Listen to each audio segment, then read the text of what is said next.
Dorsey is an adjunct senior fellow at the Rajaratnam School of International Studies. A pleasure to have you on, James. Tell us about the reality rather than the rhetoric we're hearing. Can Israel really afford to fight effectively on multiple fronts? Can Hezbollah afford to go to war with Israel? Can Tehran afford the same?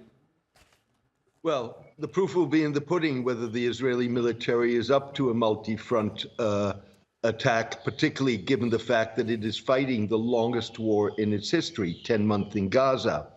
I think the problem is, and your correspondent in Tehran rightly pointed out, that the Iranians are in a bind. They need to find a way to attack Israel forcefully, but nonetheless calibrate it so it does not provoke an Israeli response that would then spin out into an all-out war in the Middle East. And the same is true for Hezbollah. Now, it may very well be that the notion of a multi-front attack, with other words, Iran, as well as its non-state allies in Lebanon, in Iraq, in Yemen, that may be one way of calibrating it. With other words, the emphasis being on the multi-front rather than on the forcefulness of the attack.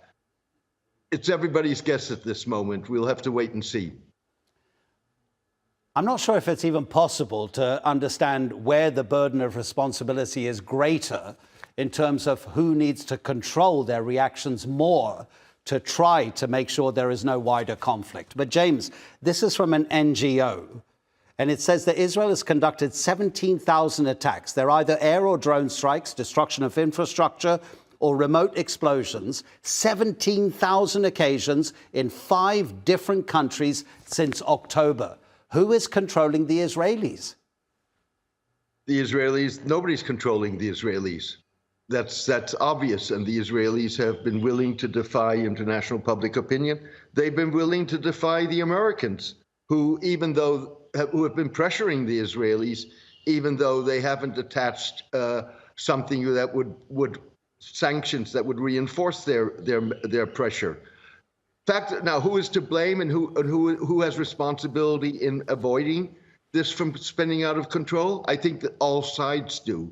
With other words, as much as your correspondent noted that the Israelis must have known in advance that there would be a response to the killing of Ismail Haniyeh in Tehran, the Iranians equally know more or less what the red line's going to be in terms of provoking a more forceful Israeli response to that. And by the same token, the Israelis know what the red lines are in their response to whatever attack by whoever occurs in the next hours, days, whatever it may be.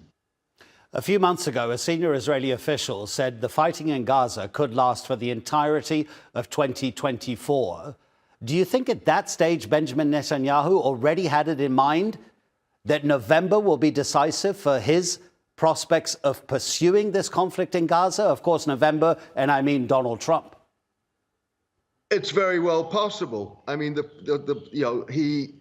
first of all, Netanyahu is a far-right politician. So his inclinations and empathies are with other far-right politicians, including Donald Trump.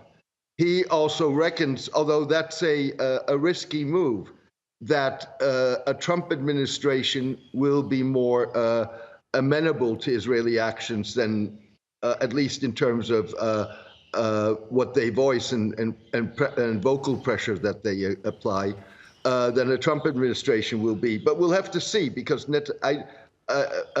Trump certainly does not want to get drawn into a war. And we've seen strains between Netanyahu and Trump in the past. James Dorsey, thank you so much. My pleasure, Adnan. Thank you for having me.